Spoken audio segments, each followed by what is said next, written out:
Stormalong by Mary Poppins Bourne. One day in the early 1800s, a tidal wave crashed down on the shores of Cape Cod in New England. After the wave had washed back out to sea, the villagers heard deep bellowing sounds coming from the beach. When they rushed to find out what was going on, they couldn't believe their eyes. A giant baby 3 horns tall or 18 feet was crawling across the sand, crying in a voice as loud as a foghorn. The villagers put the baby in a big wheelbarrow and carried him to town. They took him to the meeting house and fed him barrels and barrels of milk. As 10 people patted the baby on the back, the minister said, "What will we name him?" "How about Alfred Bulltop Stormalong?" a little boy piped up, "and call him Stormy for short." The baby smiled at the boy. "Stormy it is!" everyone cried. As he grew older, Stormy was the main attraction of the Cape Cod.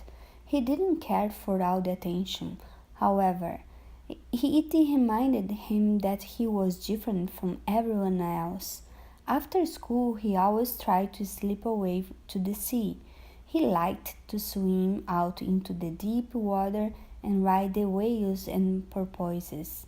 Stormy's love for the ocean was so strong that folks used to say he had salt water in his veins.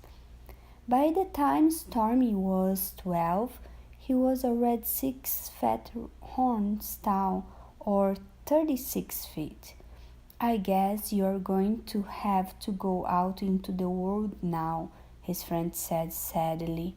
"The truth is, you've grown too big for this town. You can't fit in the schoolhouse, and you are too tall to work in a store. Maybe you should go to Boston.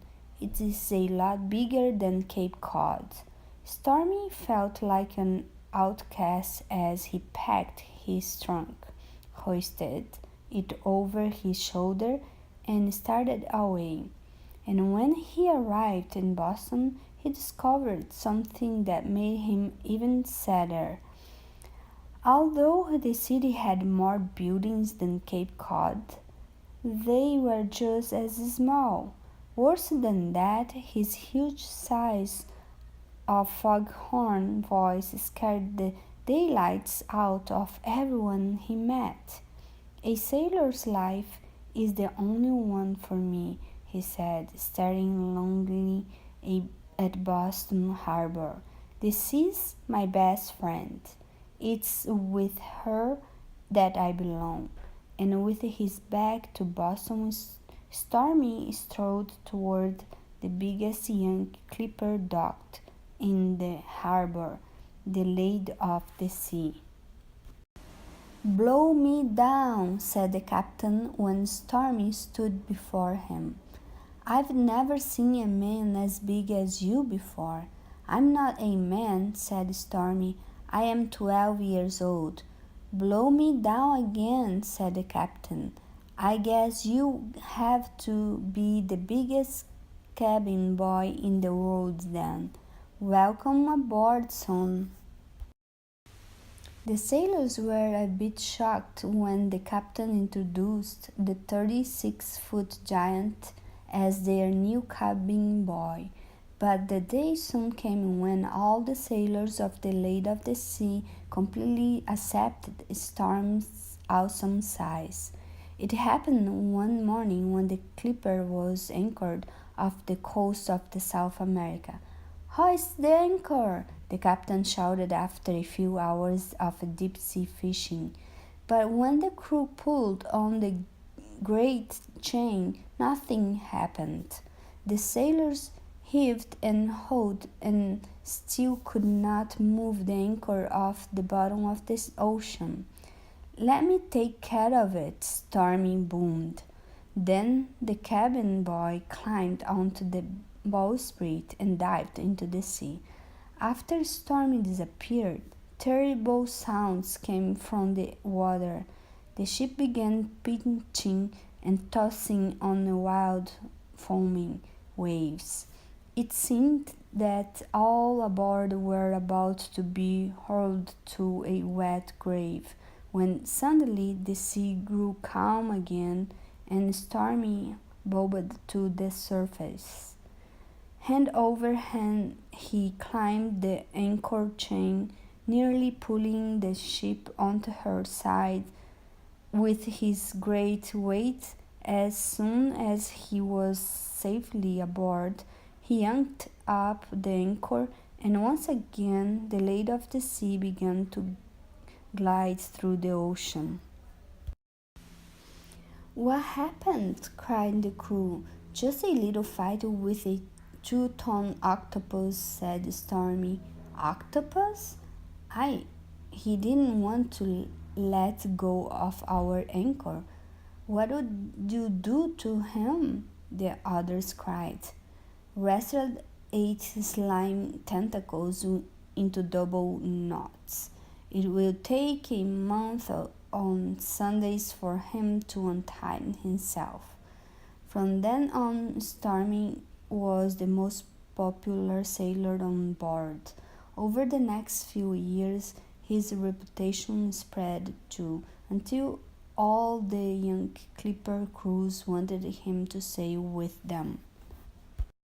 But Stormy still wasn't happy. Partly it was because no ship, not even the Lady of the Sea, was big enough for him. She would nearly tip over when he stood close to her tail, all her wood peeled off when he scrubbed her docks, and giant waves rolled over her sides when he sang a sea shanty.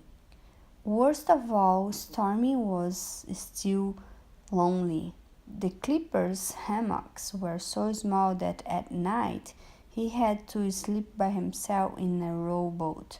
As he listened to the other sailors singing and having a good time, he felt as if his best friend, the sea, had betrayed him. Maybe it was time for the giant sailor to move on. One day, when the Lady of the Sea dropped anchor in Boston, Stormy announced to his friends that he would decide to give up his seafaring life. "I'm going to put an oar over my shoulder and head west," he said. "I hear there is room enough for any kind of folks out there, even ones as big as me." "Where will you settle down, Stormy?" a sailor asked. "I'm going to walk till the first person asks me, 'Hey, mister, what's that funny thing you got on your shoulder there?' Then I'll know I'm far enough away from the sea, and I won't ever think about her again." Stormy walked through the cities of Providence and New York, and he walked through the pine barrens of New Jersey and the woods of Pennsylvania. He crossed the Allegheny Mountains and floated on flat boats down the Ohio River. Pioneers often invited Stormy to share their dinner, but these occasions only made him homesick, for folks always guessed he was a sailor and asked him questions about the sea. It wasn't until Stormy came to the plains of Kansas that a farmer said, "Hey, mister, what's that funny thing you got on your shoulder?" "You asked the right question, mate," said Stormy. "I'm going to settle down on this spot and dig me some potatoes." And that's just what Stormy did. Soon he became the best farmer around. He planted over 5 million potatoes and watered his whole crop with the sweat of his brow. But all the time Stormy was watering, hoeing, picking, and planting, he knew he still had not found a home. He was too big to go square dancing in the dancing hall. He was too big to visit the other farmhouses, too big for the meeting house, too big for the general store, and he felt a great yearning for the sea. He missed the fishy-smelling breezes and salt spray. Never in the prairies did a giant wave knock him to his knees. Never did a hurricane whirl him across the earth. How could he ever test his true strength and courage? One day, several years after Storm's disappearance, the sailors of Boston Harbor saw a giant coming down the wharf, waving his sword above his head. As he approached, they began to whoop with joy. Stormy was back, but as happy as they were to see him, they were horrified when they discovered how bad he looked. He was all stooped over. His face was like a withered cornstalk, and there were pale bags under his eyes. After word spread about Storm's conditions, thousands of sailors met to talk about the problem. "We've got to keep him with us this time," one said. "There's only one way to do it," said another. "Build a ship that's big enough." "Yeah," the others agree.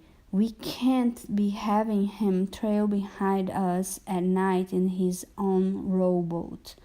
So the New England sailors set about building the biggest clipper ship in the world.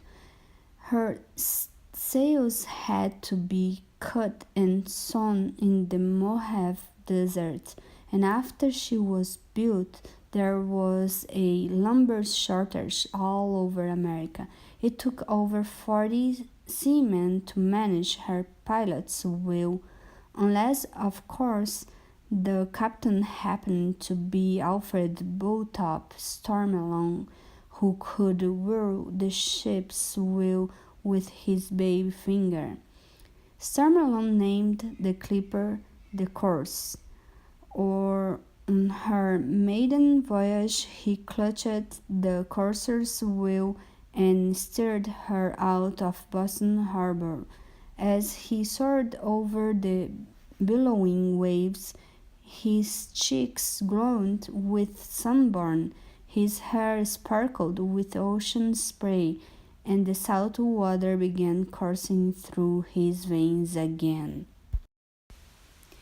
Soon Stormy and the Courser were taking cargoes all over the world, to India, China, and Europe. It took 4 weeks to get all hands on deck.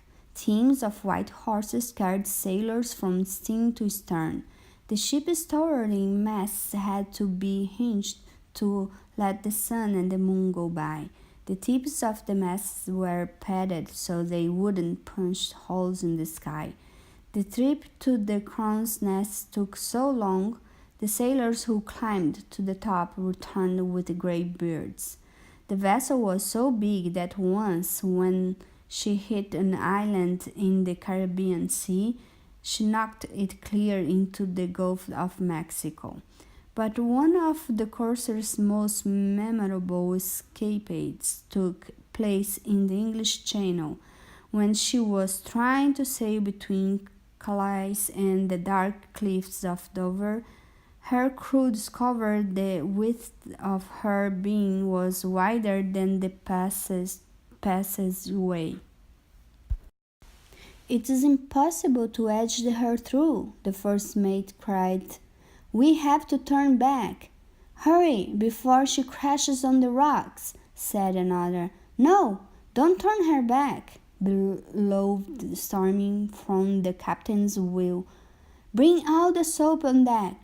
The crew thought Stormy had lost his mind, but they went below and hauled up the 3-ton shipment of soap just picked up in Holland. "Now swab her sides until she's as slippery as an eel," Stormy ordered. "Hey!" the sailors shouted, and they sang a shanty as they plastered the Courser's sides with the white soap. "Now we'll take her through," said Stormy, and as the ship's sails caught the wind, Stormalong eased her between the Dover cliffs and Calais. Ever since then, the white cliffs of Dover have been as milk white as a whale's belly, and the sea below still foams with soap suds. For years, Stormalong was the most famous sea captain in the world.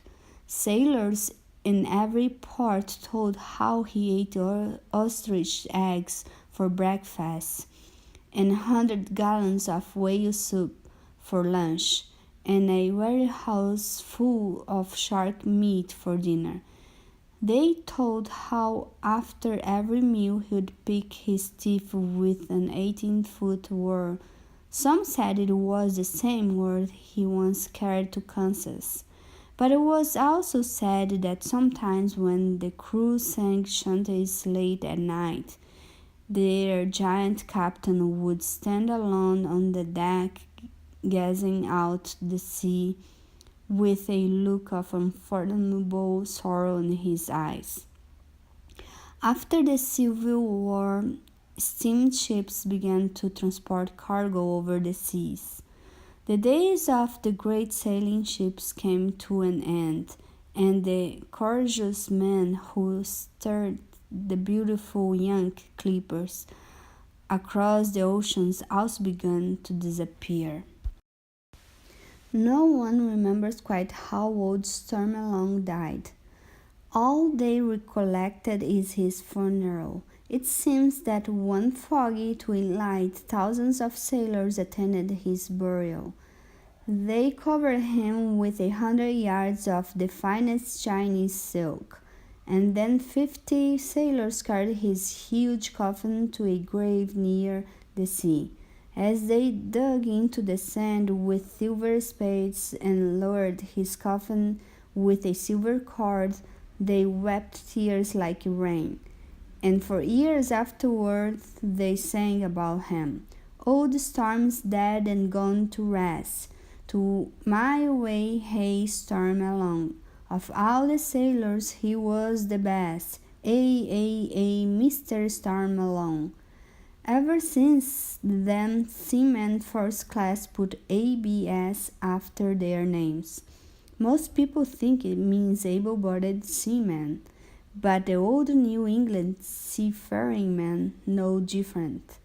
They know it stands for the most amazing deep-water sailor who ever lived, Alfred Bulltop Stormalong.